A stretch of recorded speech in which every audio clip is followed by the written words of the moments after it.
ต่อจากนี้ไปเป็นรายการพุทธานุภาพดำเนินรายการโดยพระธรรมกิติเมธีผู้ช่วยเจ้าวาดวัดราชาธิวาสวรวิหาร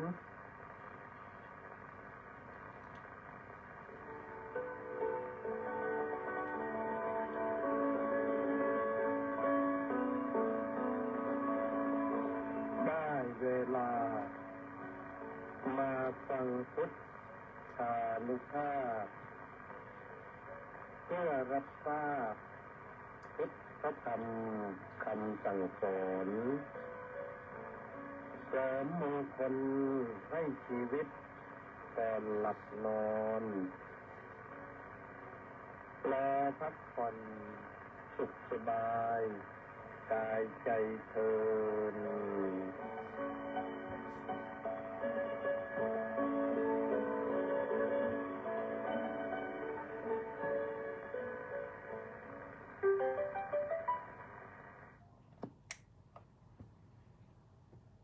อะระหัง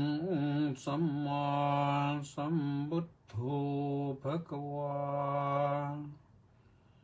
พุทธังภะคะวันตังอภิวาเดมิสวากขาโตภะคะวะตาธัมโมธัมมังนัมมัสสามิสุปฏิปันโนภะคะวะโตสาวกสังโฆสังฆังนะมามิขอถวายความนอบน้อมแด่พระรัตนตรัยขอคารวะพระเถรานุเถระขอเจริญสุขเจริญพรญาติโยมสาธุชนผู้ฟังทุกท่านผู้ชมทุกคนรายการพุทธานุภาพมาพบกับท่านทั้งหลายวันนี้วันพุธที่26พฤศจิกายนพระพุทธศักราช2568ขึ้น6ค่ำเดือนอ้ายฟังกันได้ทางสถานีวิทยุกองพลที่1รักษาพระองค์วิทยุเสียงธรรมจากชาวพุทธวิทยุพระพุทธศาสนาและสังคมวัดศรีทวีนครศรีธรรมราชวัดสามชุกจังหวัดสุพรรณบุรีและวัดหนองไก่จังหวัดเชียงใหม่แล้วก็เป็นการถ่ายทอดสดทาง Facebook ไปเป็นเรียกว่า Facebook ไลฟ์ที่กิตติเมธีอนุโมทนาทุกท่านที่ติดตามสดับรับฟังและรับชมนี่ก็เฉลิมพร้อมด้วย FC 688 คนออนไลน์เข้ามาแล้วรอรับฟังสาธุสาธุหน้าจอก็มีหลายแล้วปรึบปรับมามณีแสงจันทร์มาแล้วเล็กวังบุรพานกโกนแก้วสุขก็มาแล้วกราบสาธุครับมณีแสงจันทร์น้ำกราบนมัสการสาธุสาธุสาธุเจ้าค่าสมศรีลักษณวิราชก็นมัสการสาธุสาธุเจ้าค่าสาธุแม่ชีสมใจสาธุสาธุสาธุเจ้าค่าสาธุหนูเตรียมป้อมทองกราบสาธุค่าสาธุสุพรรณีวันดีดีเจวิทยุเสียงธรรมจากชาวพุทธสาธุมาลีจันพลโทคุณครูน้อมกราบนมัสการสาธุสาธุสาธุเจ้าค่าแปะนันทิการก็บอกว่าน้อมกราบนมัสการสาธุสาธุสาธุเจ้าค่าเอาละนั่นก็มาเบื้องต้นนะ ท่านสาธุชนทั้งหลายวันนี้ก็ต้องขออนุโมทนาบุญกับคุณโยมแม่ทองดีบุญประเสริฐนะร่วมกองบุญหนุนกองธรรมมา 1,000 บาทโดยดำเนินการของดร.สมชายบุญสุนเป็นประจำทุกเดือนนะเดือนนี้ก็มาถึงเรียบร้อยแล้วเมื่อวันที่24เมื่อวานซืนเมื่อคืนก็ไม่ได้เอาขึ้นมาขอไปด้วยวันนี้ไม่ลืมแล้วก็ จดมาเฉพาะเรียบร้อยนะคือรายงานนะอยู่ในโทรศัพท์นี้โทรศัพท์ก็เอามาใช้โทรไลน์ออกอากาศอยู่ก็เลยไม่ได้ดูไม่ได้ดูเกรงว่าสายมันจะหลุดนะก็วันนี้ก็ได้ว่าเรียบร้อยแล้วอนุโมทนาบุญสาธุสาธุสาธุนะคุณโยมแม่ทองดีคุณโยมแม่ทองดีบุญประเสริฐท่านสาธุชนทั้งหลายเมื่อคืนก็พูดไปถึงเรื่องหนึ่งเรื่องประชาสัมพันธ์ว่าถ้ามีญาติโยมเอาสิ่งของมาร่วมบริจาคก็จะได้จัดไปช่วยกันอาตมาภาพเองก็ดูแลทางภาคสงขลาพัทลุงนะสตูลปัตตานียะลานราธิวาสอยู่ในฐานะเจ้าคณะภาคที่นี้ก็มีสามเณรอยู่100 กว่ารูปที่วัดโคกเปี้ยวนะอยู่เกาะยอนะน้ำก็ท่วมเหมือนกันนะก็อยู่ในเขตสงขลาเหมือนกันและอาจจะท่วมนานด้วยนะ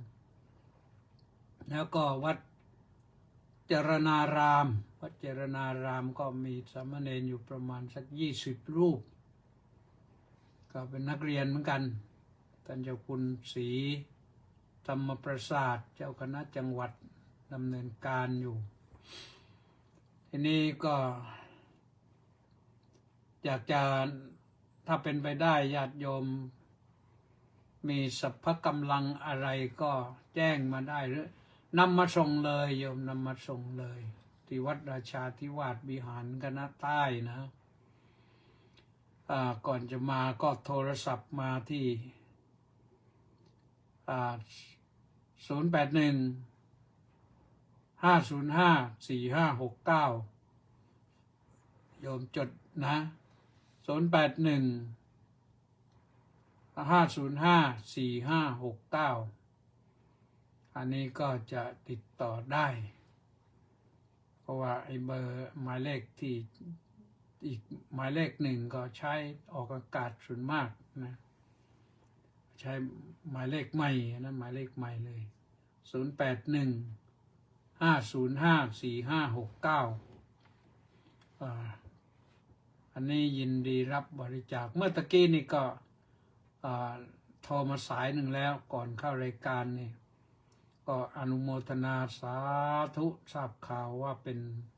ลูกศิษย์วัดเทพศิรินทราวาสก็พระภิกษุสามเณรที่จริงถ้าพอให้ไปแล้วนี่ก็มันไม่ใช่เฉพาะภิกษุสามเณรนะเราเคยทำไปก็เอาไปเป็น10 ตันรถคันหนึ่งก็เกือบ20 ตันนะเมื่อก่อนเอาไปเป็นรถ10 ล้อนะก็พาไปช่วยกันช่วงช่วงวิกฤตใหม่ๆเมื่อปีเท่าไหร่47นะแล้วก็เป็นมาเรื่อยๆจนกระทั่งว่าช่วยกันจะกระทั่งว่าอ่อนเปลี้ยเพลียแรงไปเลยตอนนี้ก็เกิดเหตุการณ์ขึ้นมาใหม่น้ำท่วมฝนก็ยังไม่แรงนะเมื่อตะกี้นี่ฟังข่าวทางวิทยุของทางสายทหารนี่วิทยุพ.1ก็ของทหารนะว่าทางกรมอุตุประกาศให้ระวังทางพัทลุงสงขลาสตูลปัตตานียะลานราธิวาสนี่ยังหนักอยู่นะแม้ว่าน้ำในอำเภอหาดใหญ่นั้นอาจจะลดลงไปบ้างติดตามข่าวอาตมาก็ดีใจที่ทางไทย PBS นี่วันนี้เขาเปิดรับบริจาคทั้งวันเลยก็ดีนะอนุโมทนาสาธุกับไทย PBS ด้วยช่องอื่นไม่รู้เปิดรับหรือเปล่าแต่ว่าไทย PBS นี่ทำทั้งวันเลยวันนี้จนกระทั่งว่ารายการข้ามตัดรายการอื่นหมด คือรายการอื่นมีนั่นแหละ แต่ว่ามีมาพูดกันเรื่องนี้เรื่องเดียวเรื่องรับบริจาคก็คงจะได้มากพอสมควรขนกันหลาย10 รถนะก็ดูเห็นหลายที่นะเห็นหลายที่อย่างกองทัพบกเขาก็ดำเนินการอยู่น้ำท่วมนี่มันท่วมทั้งบ้านทั้งเมืองเลยทั้งพัทลุงทั้งสงขลาสตูลปัตตานียะลานราธิวาสกระบี่ตรังนั่นก็ยังโดนเพราะฉะนั้นการรับไปช่วยมันไปอย่างหนึ่งก็ไปให้กำลังใจมีไปสักนิดสักหน่อยก็ดีนะดีกว่าไปมือเปล่าไปมือเปล่าไม่รู้จะไปทำไมดีไม่ดีก็ไปให้รำคาญเขาอีกเขาจะทำงานช่วยเหลือประชาชนต้องไปแล้วต้องมีนะอีกที่หนึ่งที่ดูในสื่อโซเชียลนะทางสมาคมชาวปากใต้ก็กำลังระดมอยู่เหมือนกันก็คงปากใต้ก็เยอะนะทีนี้สมาคมชาวใต้นี่ในสมาคมมีทุกจังหวัดตั้งแต่ชุมพรสุราษฎร์ธานีนครศรีธรรมราชระนองพังงากระบี่ภูเก็ตตรังไปถึงพัทลุงสงขลาสตูลปัตตานียะลานราธิวาสเขามีสมาชิกกันอยู่ทั้งนั้นแหละก็ช่วยกันทั้งนั้นนะเราจะเห็นว่าถ้าติดตามดูนะบรรดาจิตอาสานี่น่าชื่นชมอย่างยิ่ง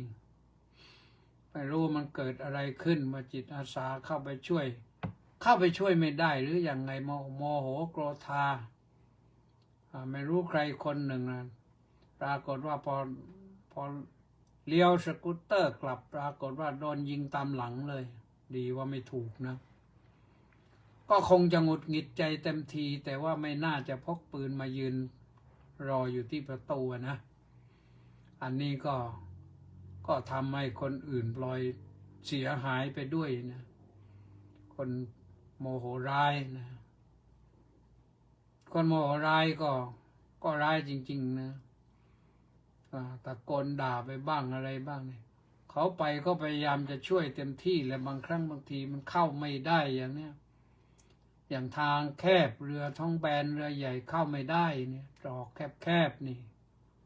ก็ต้องยืนตะโกนอยู่บนบ้านเนี่ยเข้าไปช่วยไม่ได้ก็ไม่รู้จะทำอย่างไรจะเอาตัวเองทำเป็นเรือไปก็ไม่ได้ที่อย่างสกูตเตอร์นี่เขาไปก็ไปสำรวจนะเขาไปหาเป้าหมายว่าตรงไหนมีคนมีติดอยู่อย่างงั้นอย่างนี้ก็จะได้ออกมาบอกในส่วนที่กำลังรอเข้าไปช่วยอยู่ถ้าเข้าได้เขาก็เข้านะนี่ถึงขนาดว่าเขาใช้โดรนไปบินนะสมัยนี้ก็ดีเยอะมันมีเครื่องมือเยอะนะพายเอาโดรนไปบินแล้วก็บินกลางคืนเครื่องมือโดรนนี่ก็มันสามารถที่จะจับความร้อนได้คนติดอยู่บนหลังคาบ้านอยู่บนฝ้าเพดานอยู่บนหลังคาตึกอย่างเนี้ยมืดไปกลางคืนมองไม่เห็นก็ยังสามารถใช้โดรนบินไปสำรวจได้ก็จับความร้อนได้ตึกหลังนี้ก็ไว้ระยะทางได้ด้วยให้อะไรได้ด้วยก็เข้าไปช่วยได้แล้วเราก็มีเรือท้องแบนเรือทหารวันนี้ยังชื่นชมเรือหางยาวนะเรือหางยาวปกติก็ทำมาหากินแต่ว่าเห็นญาติพี่น้องเดือดร้อนก็ละทิ้งงานที่รับผู้โดยสารไปรับบริการคนที่ถูกน้ำท่วมในอำเภอหาดใหญ่ด้วยห หาดใหญ่นี่เป็นอำเภอหนึ่งของจังหวัดสงขลานะโยมอำเภอหนึ่งของจังหวัดสงขลามี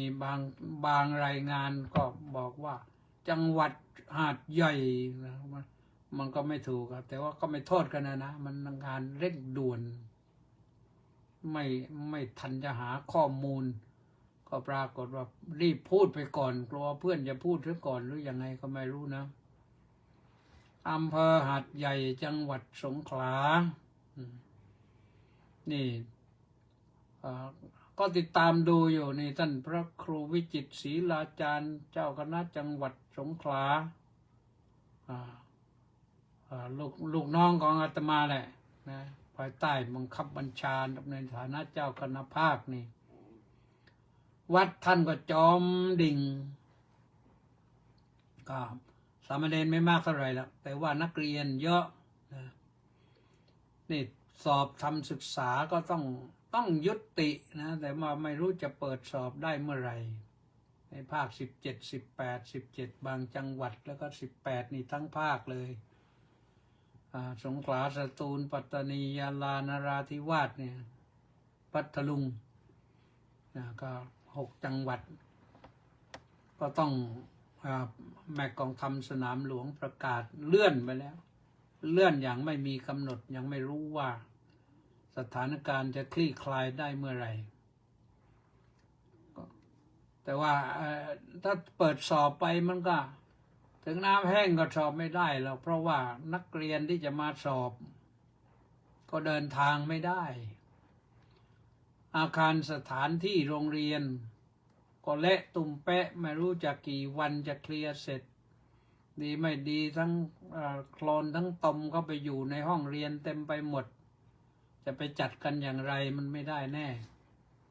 แม่กองทัพสนามหลวงเจ้าประคุณสมเด็จพระมหาวีระวงศ์ก็เลยประกาศเลื่อนไปไม่มีกำหนดยังไม่ได้กำหนดนะที่ไม่มีกำหนดนี่คือยังไม่ได้กำหนดว่าจะสอบได้หรือไม่ได้ดีไม่ดีอาจจะยกเลิกไปก็ได้ปีนี้นะเอาตัวรอดไว้ก่อนน่าสงสารโยมน่าสงสารบางคน2 วัน3 วัน4 วันไม่มีอาหารตกท้องแม้แต่สักคำหนึ่งอย่างเนี้ยหิวโหยบางครั้งบางทีก็เป็นเด็กน้อยไม่กี่วันเลยบางคนก็2 ขวบ3 ขวบ4 ขวบ5 ขวบ7 ขวบ8 ขวบก็เด็กกันแหละนะมันหิวก็เด็กที่ทนได้ก็ทนน่าสงสารบางทีก็เป็นคนชราผู้สูงวัยบางคนก็นอกจากสูงวัยแล้วเป็นคนป่วยติดเตียงด้วยน้ำมานี่น่าสงสารเหลือเกินนะไม่รู้จะหนีไปไหนไม่รู้จะไปอย่างไรก็ว่ากันไปนะอันนี้เป็นเรื่องเมื่อคืนก็พูดถึงเรื่องฝนตกนะเดี๋ยวนี้ก็ฝนยังตกอยู่นะในจังหวัดที่ว่าแล้วตะกี้เนี่ยฝนยังตกอยู่ฝนยังตกแต่ว่าตกในแถวภูเขาเขาประกาศให้ระมัดระวังเรื่องแลนสไลด์ด้วยหรือแผ่นดินสไลด์แผ่นดินอะไรพูดภาษาไทยว่าไงโยมแลนสไลด์นี่แผ่นดินถล่มแผ่นดินเคลื่อนย้ายจากภูเขาลงมาที่ต่ำเนี่ยมันพอถูกน้ำมากก็มันชุ่มเนื่องจากว่าต้นไม้ที่เข้มแข็งมันโดนโค่นหมดนะถ้าโดนโค่นหมดก็รากเหง้าที่แข็งที่ดึงดินไว้ได้นะกันน้ำไว้ได้เนี่ยมันไม่เหลือนะมันเปื่อยพังหมดรากใหม่ก็ไม่งอกออกมามีแต่ขุดออกมาทำอะไรก็ไม่รู้นะก็เลยเกิดปัญหาพอฝนตกหนักก็ดินสไลด์ดินถล่มเลยอันนี้มันเป็นปกติธรรมดาของดินนะพอดินอ่อนถูกน้ำเปียกดินอ่อนข้างบนหนักมากเนี่ยน้ำคึงอยู่ข้างบนหนักมากมันก็ถล่มลงมาข้างล่างเพราะนั้นยอมต้องระมัดระวังด้วยนะ อันนี้ก็ต้องโทษมนุษย์นี่แหละโทษมนุษย์แต่ว่ามาโทษกันตอนนี้ก็ไม่ได้คนมนุษย์ที่โค่นก็ไม่รู้ใครแต่แน่ๆก็คือต้องโค่นต้นไม้ไปเยอะๆนะทำให้ดินไม่มีรากไม้รึงรัดก็เลยถล่มไม่ว่าที่ไหนแหละภาคเหนือภาคอีสานภาคกลางภาคใต้ก็เหมือนกันเพราะว่าคนที่จริงคนไม่มากกันเนี่ยมันจะว่าคนมากกับคนไม่มากตอนนี้คนน้อยลงแล้วมากไม่ขึ้นนะเพราะว่าคนไม่เกิดกันคนไม่ยอมมีลูกกันคนแก่คนสูงวัยคนเสียชีวิตมากกว่าคนเกิดนะปีที่แล้วนี่ข่าวก็ว่าอย่างนั้นนะไม่น่าจะโค่นต้นไม้ไม่น่าจะไปขนหินมาทำอะไรตกแต่งสวนสาธารณะเนี่ยไปขุดมามันก็พังนะนี่แหละโยมเมื่อคืนนี่บอกว่าประการที่หนึ่งก็คือสภาวะโลกร้อนเราก็สร้างความร้อนนะความร้อนมันก็ดันขึ้นไปข้างบนทำให้ลมฝนปั่นป่วนพอได้โอกาสก็ถล่มเอานะนั่นอย่างหนึ่งประการที่สองก็คือธาตุไฟธาตุไฟธาตุที่สองก็คือธาตุลมปั่นป่วนธาตุไฟกับธาตุลมเนี่ยลมก็พัดไฟไปไฟก็ทำให้ลมร้อนทำให้อากาศเปลี่ยนแปลงสภาพเปลี่ยนแปลงก็ลำบากนะแต่อีกสองข้อนั่นยังเกินวิสัยที่จะวิเคราะห์นะคืออสูรพลักไปลงทะเลนะภูเขาประการที่สามก็คือวาลาหกเทพบุตรนะมาจัดการนั่นก็สองข้อนี้ยัง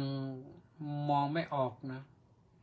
แต่ข้อที่สุดท้ายในข้อที่ห้าเนี่ยคือมนุษย์ไม่ตั้งอยู่ในธรรมอันนี้สำคัญ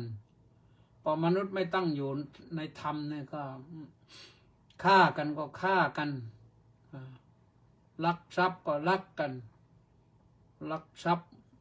กันเองของมนุษย์ลักทรัพย์ของทางราชการลักทรัพย์ของบ้านเมืองเนี่ยไปโค่นต้นไม้นี่บนภูเขานี่ที่จริงก็ห่วงห้ามนะไปลักทรัพย์ของราชการลักทรัพย์ของบ้านเมืองพอโค่นแล้วไม้ใหญ่เนี่ยมันมีแต่ตายกับตายพอต้นมันตายรากมันก็จะเหลือเลยรากมันผุดินก็เหลวหมดนี่ก็เลยเกิดเหตุการณ์เช่นนี้ขึ้นและเกิดเหตุการณ์เช่นนี้เนี่ยคนที่ประสบภัยเนี่ยไม่ใช่คนไปโค่นนะไม่ใช่คนไปทำลายภูเขาแต่ก็ไม่แน่เพราะเราไม่รู้ว่าใครเป็นใครแต่ที่แน่ๆคือคนนี่แหละไปทำลายธรรมชาติเลยธรรมชาติมันลงโทษนะก็คนที่ประสบปัญหาเราก็ต้องช่วยกันเรื่องสงเคราะห์อนุเคราะห์มนุษย์เราต้องช่วยกันนะถ้าเราไม่ช่วยกันสงเคราะห์ไม่ช่วยกันอนุเคราะห์แล้วใครล่ะจะมาช่วยมนุษย์เราทุกคนถือว่าเป็นญาติพี่น้องกันพระพุทธเจ้าตรัสบอกไว้ในสังยุตตนิกายนิทานวรรคนะพระไตรปิฎกเล่ม16นะบอกว่าคนเรานี่ที่ได้เกิดมาเป็นมนุษย์นี่นะที่ไม่เคยเป็นญาติกันมาก่อนนะไม่มีเลยนะในสังสารวัฏอันมีเบื้องต้นและที่สุดอันใครๆตามไปรู้ไม่ได้เนี่ยอนามตักขสูตรอยู่พระไตรปิฎกเล่ม16มาเปิดดูเป็นอนามตักขสังยุตตรัสบอกไว้เลยว่าคนเราที่เกิดมาเป็นมนุษย์นี่ที่ว่าไม่เคยเป็นญาติกันมันไม่มีเลยไป เป็นญาติเป็นพี่เป็นน้องเป็นพ่อเป็นแม่เป็นน้าเป็นอาเป็นลุงเป็นป้าปู่ย่าตายาย หรือไม่ก็เป็นสามีภรรยากันมาแล้วไม่รู้กี่รอบแล้วคนที่มาเจอกันเนี่ยมาเพราะว่าอาจจะเป็นคู่เวรกัน อาจจะเป็นคู่บุญคู่เวรก็ถูกแล้วแต่เลยนะบางคนก็คู่บุญก็อธิษฐานมาแล้วก็ได้มาพบกันอีก บางทีก็เป็นคู่เวรกันอาฆาตบาดร้ายกันก็มาเจอกันอีกจนได้บางคู่ก็เป็นเวรกรรมไปรักกันแล้วไม่สมปรารถนาไม่รู้จะขัดข้องอะไรก็พากันไปตายทั้งสองกอดกันตายมัดกันตายกระโดดน้ำตายกันมีหลายที่นะไม่ใช่มีเฉพาะในบ้านเรานะประเทศอื่นเมืองอื่นเขาก็มีเหมือนกันนะมันเป็นแบบนี้นะเพราะว่าเรื่องของมนุษย์มีความรักแล้วก็มีความชังกันโอ้ยน่าที่จริงแล้วก็น่าสงสารนะคนเหล่านั้นแต่ว่ามันก็เป็นอย่างนั้นแหละไม่รู้จะทำอย่างไรแก้ไม่ได้เพราะเขาไม่ยอมรับไม่ยอมเชื่อในคำสอนของพระพุทธเจ้าถ้าเชื่อนี่แก้ได้นะแก้ได้นะแก้ราคะแก้โทสะแก้โมหะนี่แก้ได้พระอริยบุคคลท่านแก้ได้กันมาเยอะแล้วแต่ต้องทำตามนะต้องทำตามในหลักธรรมคำสอนของพระพุทธเจ้านั้นไม่ใช่เรื่องพูดไปเรื่อยเปื่อยแต่เป็นคำพูดที่มีเหตุมีผลดังนั้นนะพระพุทธเจ้าสอนเนี่ย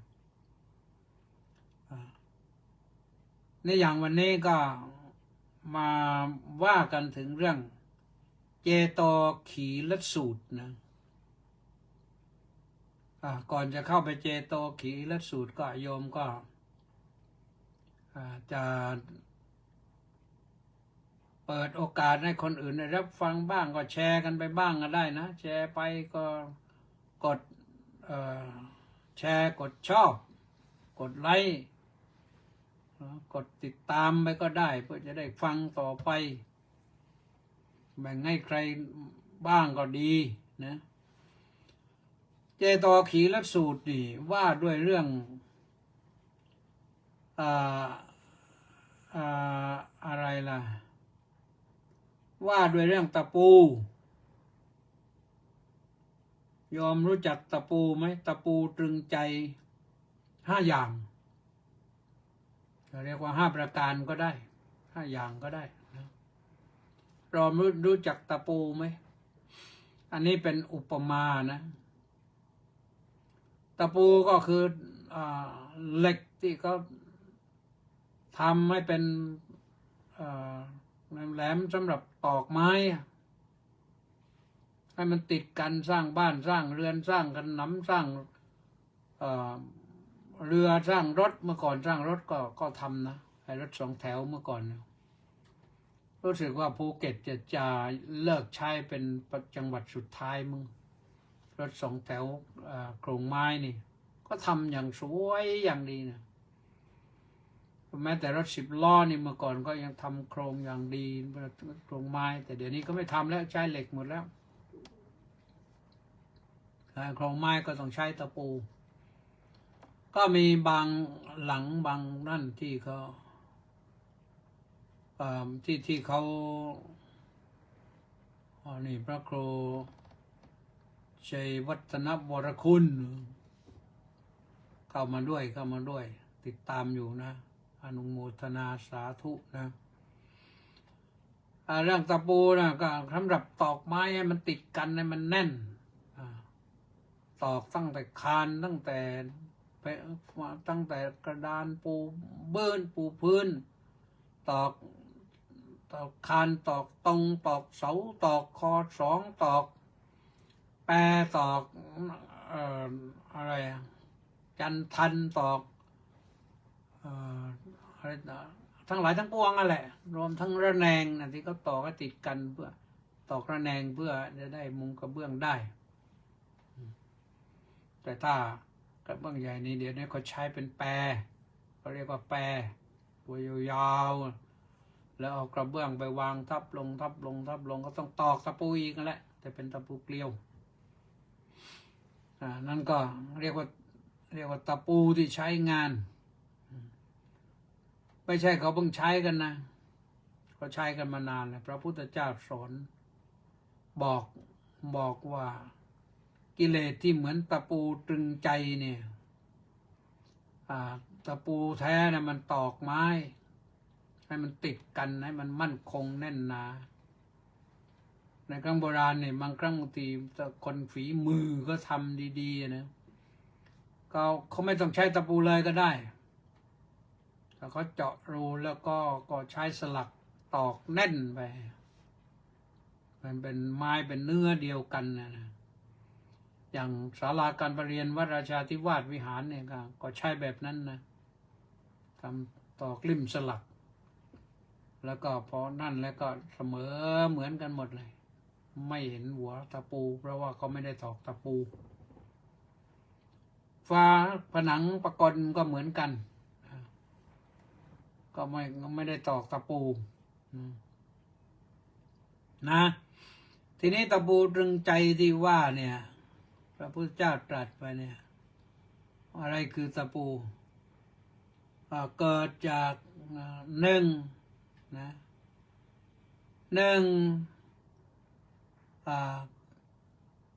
เคลือบแคลงสงสัยนี่เป็นความเคลือบแคลงสงสัยเนี่ยไม่น้อมใจเชื่อไม่เลื่อมใสในศาสดาไม่น้อมใจเชื่อไม่เลื่อมใสในศาสดา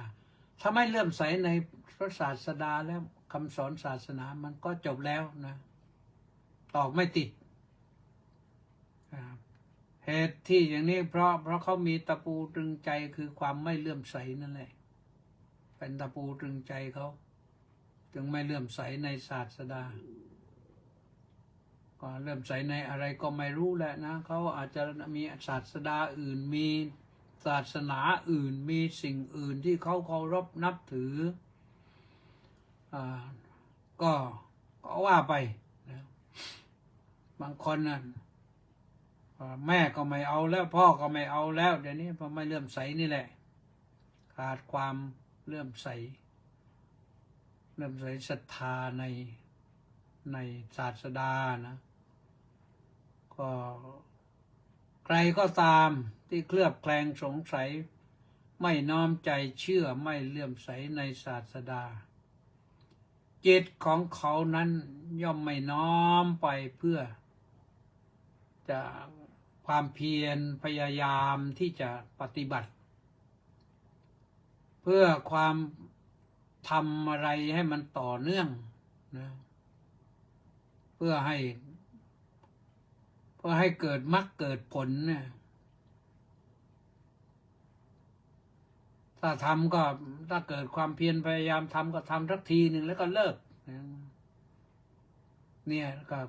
ขาดตัวเนี้ยคือเป็นตัวความไม่เลื่อมใสเนี่ยความไม่เชื่อเนี่ยเป็นตะปูตรึงใจแล้วก็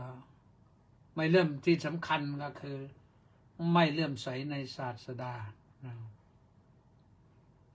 ประการที่สองพระพุทธเจ้าก็ตรัสไว้อย่างเดียวกันนั่นแหละแต่ว่าไม่เลื่อมใสในพระธรรมไม่เลื่อมใสในพระธรรมคำสอนของพระพุทธเจ้าพระพุทธเจ้าสอนดีนี่จริงพระพุทธเจ้าสอนคนทุกระดับชั้นให้อยู่อย่างมีความสุขสอนคนทำมาหากินให้ทำมาหากินให้เกิดมรรคเกิดผลสอนคนให้รวยไม่ใช่สอนให้จนสอนให้คนรู้จักจับจ่ายใช้สอยไม่ใช่จับจ่ายสุรุ่ยสุร่ายสอนให้คนขยันหมั่นเพียรเพื่อแสวงหาทรัพย์ไม่ใช่สอนให้คนขี้เกียจมันนั่งงอมืองอเท้าอยู่ ไม่ใช่สอนให้คนรอแต่ว่าใครจะมาช่วย เหมือนกับขอทานนะแต่พระพุทธเจ้าสอนให้ขยันนะ แล้วก็สอนให้คนรู้จักแสวงหาบุญกุศลอย่างน้อยก็ให้ทำให้ชีวิตของตนอยู่สบายในปัจจุบัน หลังจากสบายปัจจุบันแล้ว ชีพดับลงก็ให้มีสวรรค์เป็นที่ไปในเบื้องหน้า มีความสุขถ้ามาเกิดเป็นมนุษย์ก็ได้ไปเป็นเทวดาเทพบุตรเทพธิดาก็ได้ หรือจะไปถึงนิพพานก็ได้ก็เรียกว่า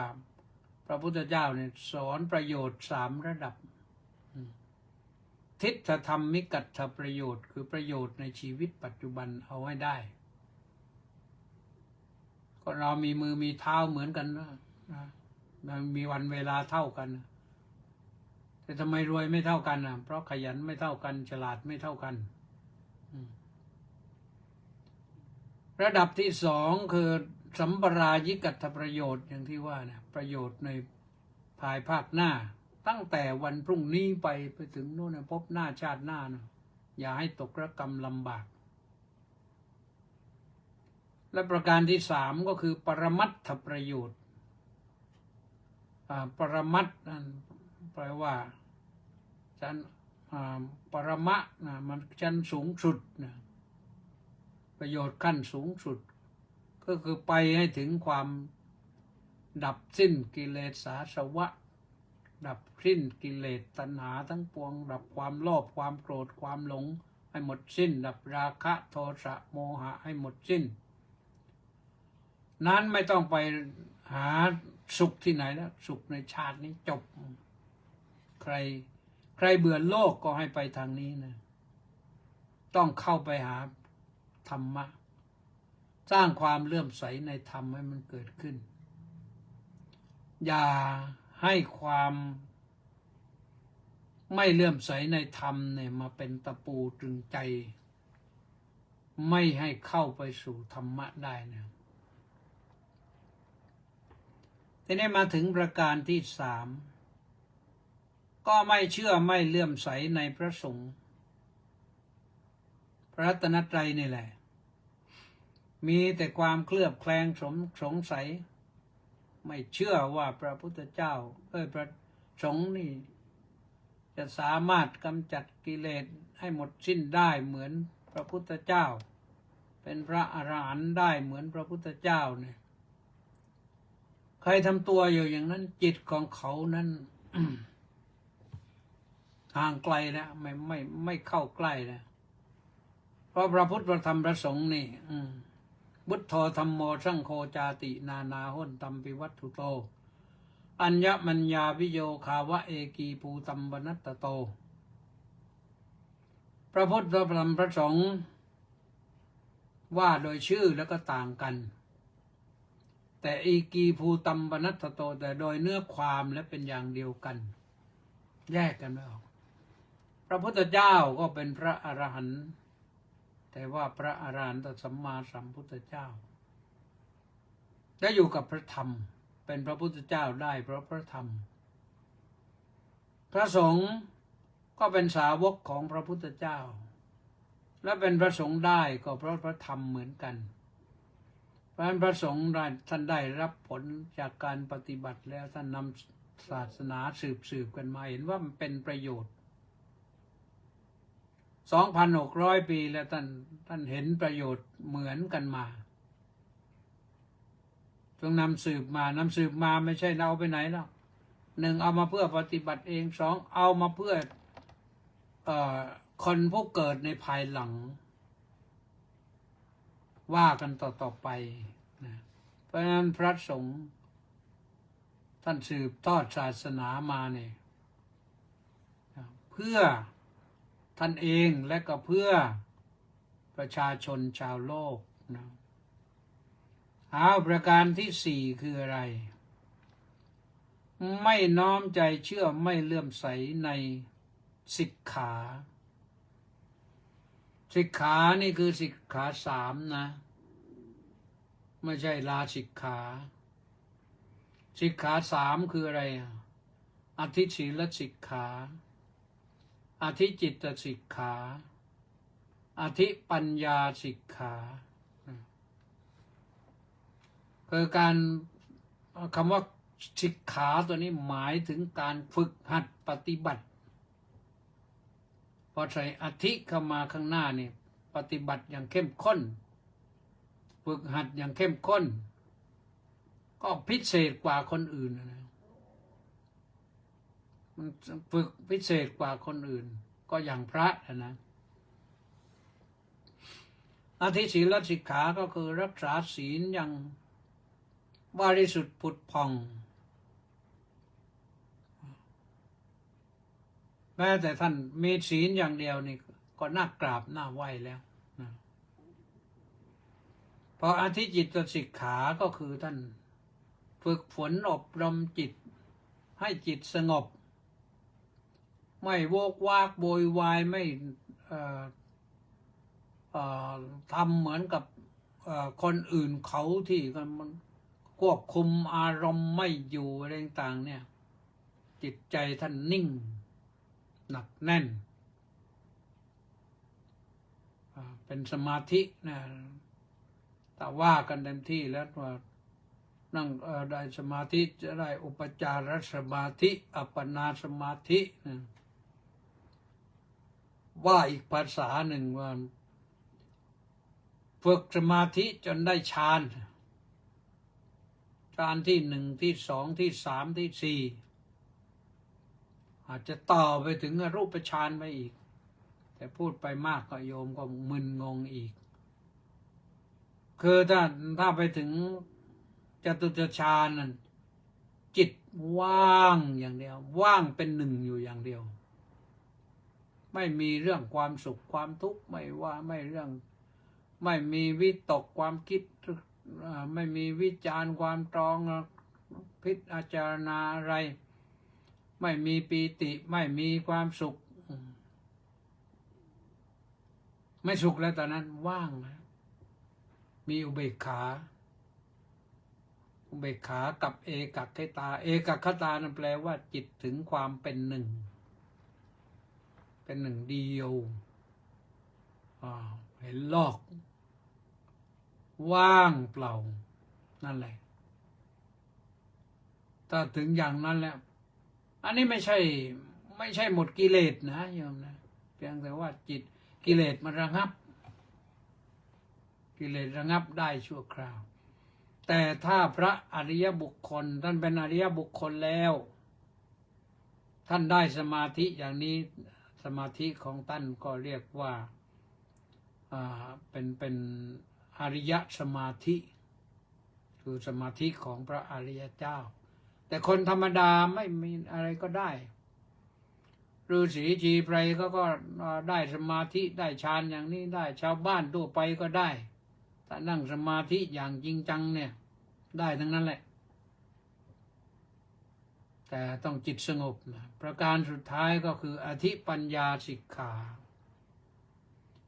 อธิปัญญาก็ต้องปัญญาพิเศษ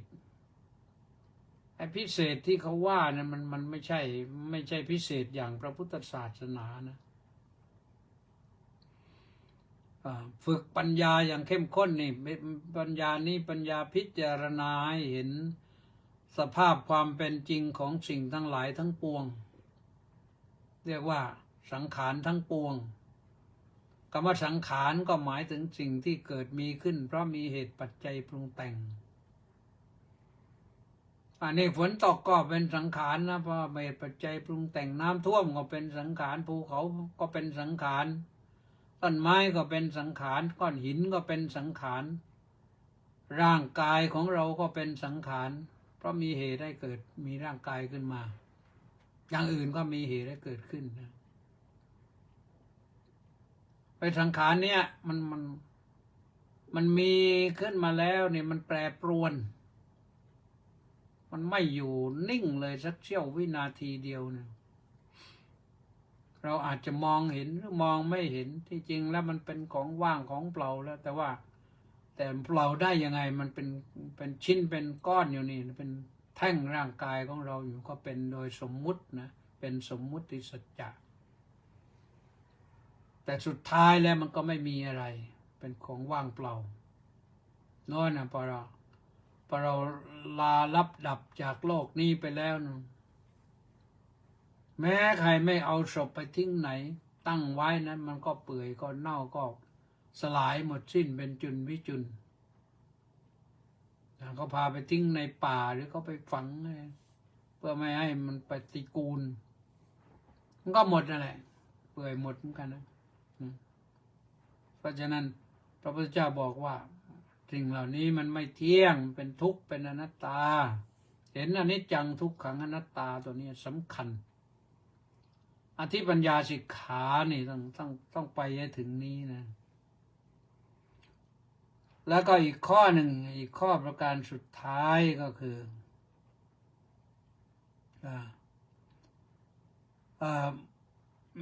ไม่แช่มชื่นว่าเลยไม่แช่มชื่นนะจิตไม่แช่มชื่นเพราะถูกโทสะattack เอาโจมตีเอากระทบกระทั่งเอาทำให้กระด้างกระเดือง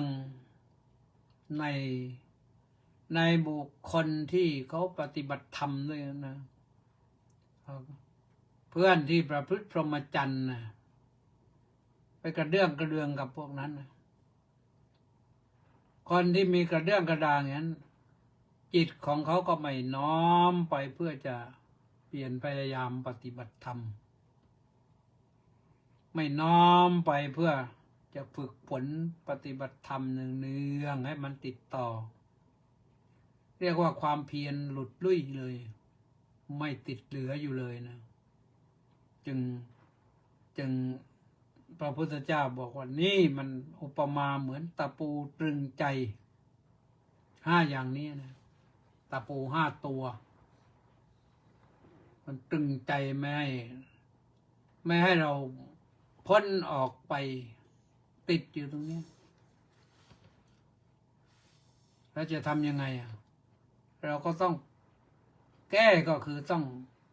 ปลูกศรัทธาเลื่อมใสเชื่อในพระศาสดาเชื่อในพระธรรมเชื่อในพระสงฆ์เป็นเบื้องต้นนี่สำคัญ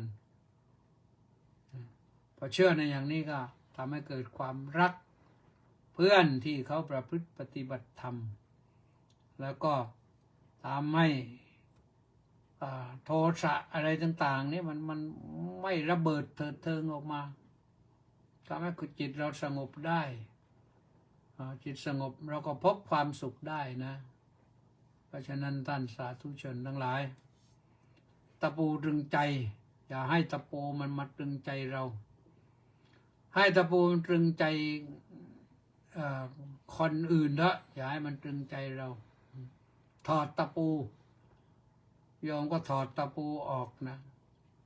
ตั้งความมั่นคงเลื่อมใสในศาสดาในพระพุทธเจ้าในพระธรรมในพระสงฆ์เนี่ยศรัทธาเลื่อมใสหนักแน่นปฏิบัติธรรมไปตามที่พระสัมมาสัมพุทธเจ้าทรงสอนไว้ค้นพบธรรมข้อไหนดีก็เอาไปปฏิบัติพระสงฆ์องค์เจ้าสอนดีๆก็เราเลือกศรัทธาได้นะก็เอาไปนะนั่นทำให้เรามีความสุขนะส่วนสาธุชนทั้งหลายวันนี้ก็ทำไปทำมาก็จะหมดเวลาแล้วอย่าลืมนะมีอะไรจะร่วมกันก็ได้โทรมาสอบถามก็ได้นะ0815054569 0815054569เพื่อร่วมกันช่วยดูแลลูกเนนที่โน่นนะวัดโคกเปี้ยวนี่วัดโคกเปี้ยวแล้วก็ที่พัทลุงก็มีอยู่หลายรูปนะวัดจรณารามวัดก็เรียกวัดจรนะวันนี้ก็ว่าไว้เท่านี้นะต่อไปก็จะอ่านรายชื่อต่อนะ มื่อตะกี้อ่านไปถึงมาลีจันพลโทแล้วแปะนันทิการบอกว่าน้อมกราบนมัสการสาธุสาธุสาธุเจ้าค่ะแล้วก็ใครอีกบ้างนะต้าสิทธิมงคลก็บอกว่านมัสการสาธุครับสาธุชนอัครพงศ์ปันเนี่ยนะเฉลิมชนกราบนมัสการครับพระอาจารย์สาธุครับในวันนี้มาซ่อมแอร์ให้ที่ใต้พระตำหนักพระบาทสมเด็จพระจอมเกล้าเสร็จเรียบร้อยนะติดพัดลมให้ด้วยต้องอนุโมทนาโยมพรทิพย์ด้วยโยมพรทิพย์ดอกยี่สุนถวายพัดลมมา3 ตัวด้วยติดใหม่สวยๆและลมดีด้วยนะดอกใหญ่ลมแรงกว่าเดิมอนุโมทนาสาธุสาธุสาธุนะเฉลิมชนนั้นเป็นช่างก็ลูกศิษย์ก็มาช่วยดำเนินการให้เจดาภาพเลินสุชาดาน้อมกราบนมัสการพระอาจารย์ค่าสาธุนะเฉลิมพงษ์กำแพงแก้วสาธุอาจารย์สาธุธนพลไตรสรณกุลชัยกราบนมัสการท่านเจ้าคุณอาจารย์ที่เคารพครับสาธุกิมอินบุญท่านกราบนมัสการเจ้าค่ะสาธุสาธุสาธุเจ้าค่ะสาธุมีใครอีกไหมเจโสกราบนมัสการเจ้าค่ะสาธุแล้วก็นิพนธ์ลักษณะวิราชภูเก็ตน้ำไม่ท่วมแล้วนะน้อมกราบนมัสการพระคุณท่านครับสาธุสาธุสาธุสาธุหนูปานลักษณะวิราชน้อมกราบนมัสการสาธุสาธุสาธุเจ้าค่ะสาธุสุเทพสุวีรังกูลสาธุสาธุสาธุเนี่ยท่านรองศาสตราจารย์ดร.สุเทพนะอนุโมทนาสาธุด้วยอนัญญามาน้อยมาน้อยนะน้อมกราบนมัสการเจ้าค่ะสาธุสุภาพรลักษณะวิราชโอ้น้อมกราบนมัสการเจ้าค่ะสาธุสาธุสาธุค่ะลูกสาวใครไม่รู้เนี่ยนามสกุลเหมือนกันเลยนี่แล้วใครอีกรังสรรค์ทองสร้อยบอกว่าน้อมกราบนมัสการถวายความเคารพพระเดชพระคุณท่านเจ้าคุณด้วยความเคารพอย่างสูงครับน้อมกราบนมัสการสาธุสาธุสาธุครับแล้วก็มีใครอีกไหมสริตพงษ์เทศบำรุงสาธุครับพระอาจารย์สาธุเฉลิมพนัสโนไทยบอกว่ากราบถวายความเคารพอย่างสูงครับสาธุมักกอหน้าโมเมก็บอกว่ากราบนมัสการสาธุฟังพระเดชพระคุณและติดตามข่าวน้ำท่วมหัดใหญ่ส่งกำลังใจให้ชาวหัดใหญ่พ้นวิกฤตเร็ววันเจ้าค่ะสาธุนี่ก็กำลังใจอังเคิลน้อยสาครเย็นน้ำท่วมบ้านหรือเปล่าเนี่ยคิดถึงท่านครับว่างั้นสาธุมาดูน้ำท่วมบ้านหรือเปล่านุ่งกลับไปอยู่ตรังนนลีลาวดีดอกสร้อยบอกว่าน้อมกราบนมัสการด้วยความเคารพอย่างสูงเจ้าค่ะสาธุสาธุสาธุมหาศักดิ์วัดป่าวัดใหม่สาธุครับหลวงพ่อหมดพอดีหมดเวลาเท่านี้พบกันใหม่พรุ่งนี้สวัสดี